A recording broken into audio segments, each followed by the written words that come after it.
that big limb is going to come down and the ends of it are going to tap the house. But we got the big part tied off.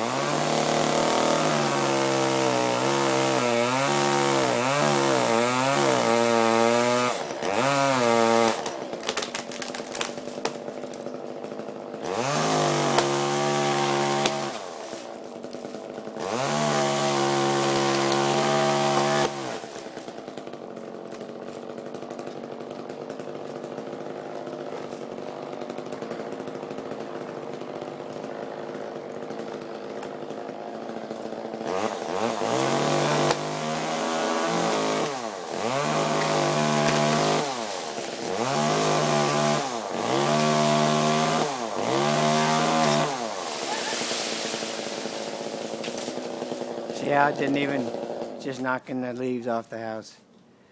And that's how that's done. And then we just let it down with the rope. See, I've got it with my hand right there in the rope, the macate, all the way up.